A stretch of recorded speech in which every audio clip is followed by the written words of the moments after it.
네, 안녕하세요. 진짜 부동산 이야기 부동산 오감스입니다. 오늘은 핫한 이슈가 나왔을 때 게릴라로 이야기하는 오감스의 부동산 위클리 시간입니다.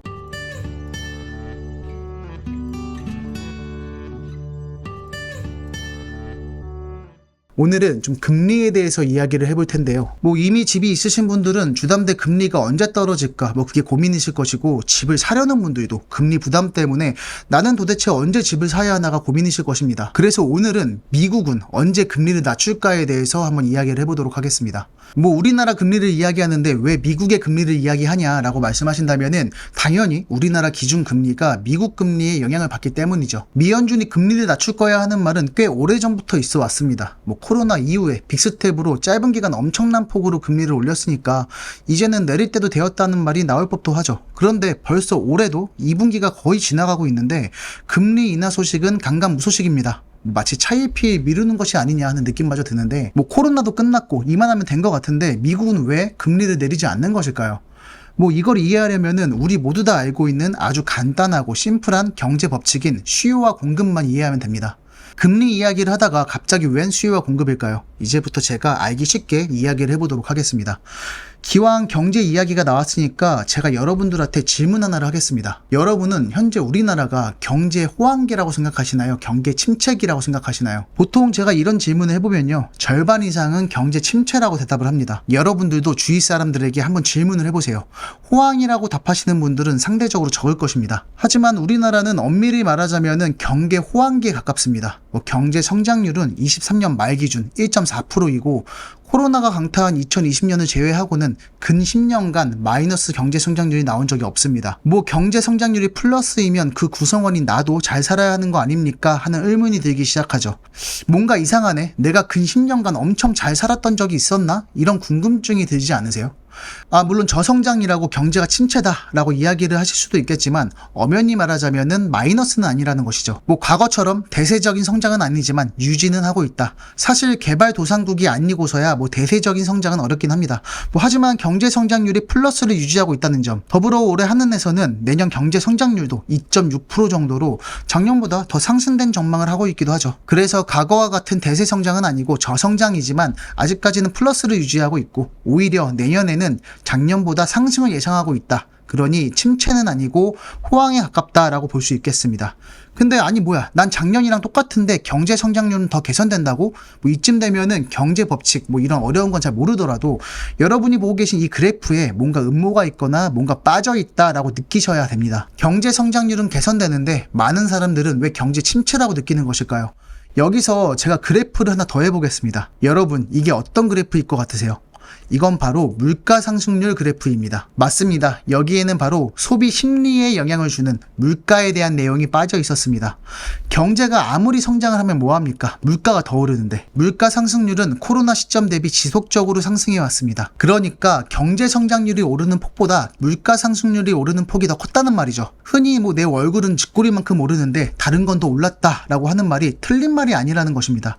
그러니까 우리가 느끼는 체감 경기는 침체라고 느끼는 것이 당연하다는 것이죠. 하지만 실제 경기와 체감 경기는 엄연히 다르죠. 실질적인 경기 침체는 정확히 말하자면 이런 구조입니다.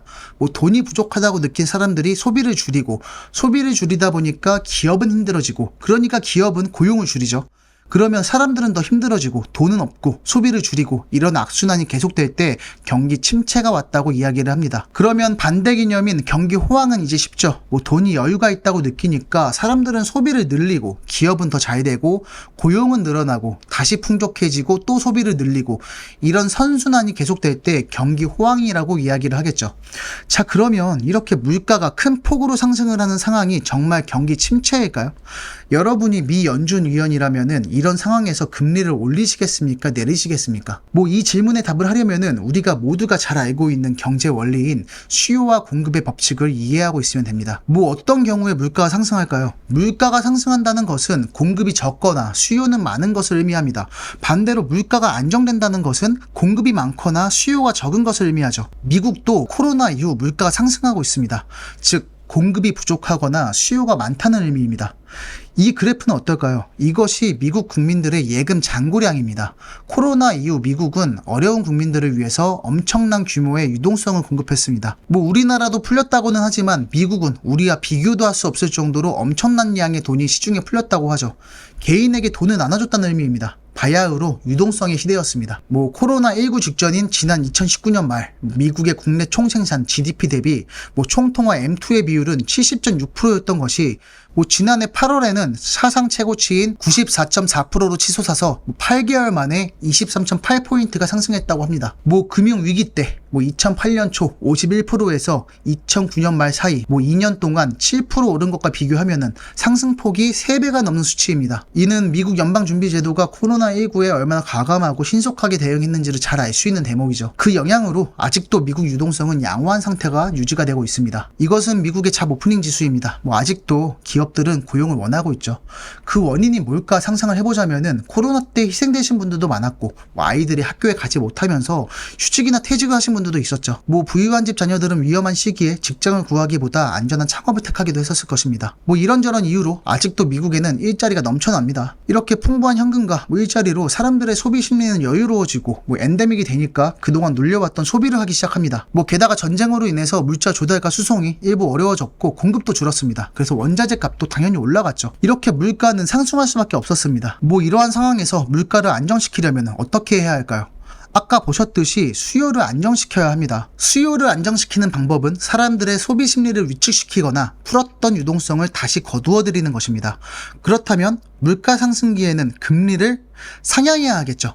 그래야 사람들이 뭘 안 사 먹게 되고 물가 안정을 유도하게 되는 것입니다. 그래서 보통 인플레가 있을 때 금리는 올라갑니다. 반대로 디플레이션의 경우에는 금리를 내리면 되겠죠. 그래서 역사적으로 보았을 때 경제 위기, 코로나, 세계를 강타하는 큰 이슈가 오고 난 다음에는 일단 유동성이 늘어나게 되고 물가 상승을 염두한 미국은 줄곧 금리를 올려왔습니다. 그렇다면 여기서 과거 그 위기 때마다의 각종 수치와 금리 상승과 인하의 타이밍들을 현재 버전으로 계산해 본다면은 금리 인하의 타이밍을 예측해 볼 수도 있겠죠. 그리고 또 수요와 공급의 법칙을 이용해서 이렇게도 생각해 볼 수도 있습니다. 돈도 재화이기 때문에 수요와 공급의 법칙이 적용됩니다. 돈에 대한 수요가 오르면 돈의 가치가 올라가죠. 돈의 가치를 다른 말로 표현하면 곧 금리인데요. 따라서 돈의 가치와 금리는 비례합니다. 돈의 가치가 오르면 금리도 오르고 돈의 가치가 떨어지면 금리도 떨어집니다. 갑자기 어려워진 느낌이니까 조금 풀어서 이야기를 해보겠습니다. 자, 가계 소비가 늘어나면 사람들이 돈을 많이 필요로 하기 때문에 돈의 가치가 상승합니다. 그러면 돈의 가치와 비례관계인 금리도 올라가겠죠.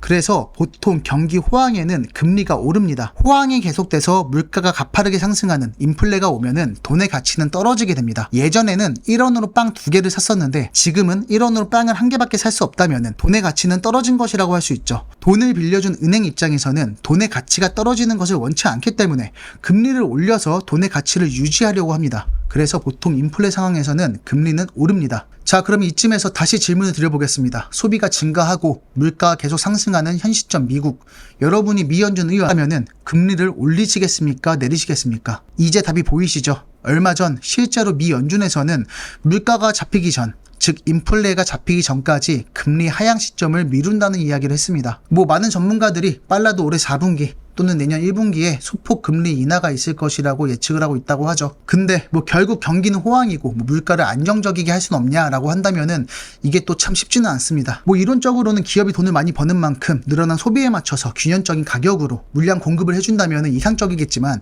기업의 입장에서는 매 순간 이윤을 추구해야 하기 때문에 경기 호황과 물가 안정의 균형을 맞추기는 꽤나 어려운 일이라는 것입니다. 그래서 정부에서 이렇게 금리를 조정을 하면서 시장이 간접적으로 개입을 하고 있는 것이죠. 보통 미국의 금리는 전 세계가 따라갑니다. 우리나라도 그에 맞춰서 따라가게 되죠. 우리나라의 입장에서만 이야기를 해보자면은 우리나라도 유동성이 많이 풀리긴 했지만 미국에 비하자면은 상대적으로 크게 풀린 편도 아니고 우리나라는 또 예금보다는 투자의 민족이죠. 그냥 예금에 두지 않습니다. 우리나라 특성상 주식과 부동산에 현금 유동성이 몰려있기 때문에 코로나 때 주식과 부동산 시장이 엄청난 상승기를 겪었었죠. 뭐 그래서 이렇게 금리가 상승되니까 뭐 특히 환금성이 적은 부동산에 돈이 들어가 있는 상황에서는 이러한 금리 상승이 꽤나 불편한 상황이라고 볼 수 있겠죠.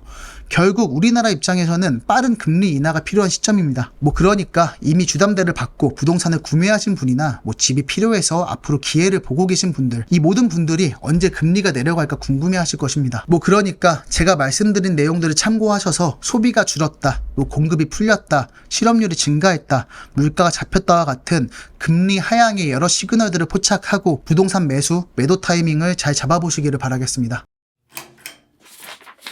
오늘의 부동산 위클리는 여기까지입니다. 지금까지 내용이 도움이 되셨다면 구독과 좋아요 부탁드리고요. 그럼 저는 다음 시간에 인사드리도록 하겠습니다. 그럼 지금까지 진짜 부동산 이야기 부동산 오감스였습니다.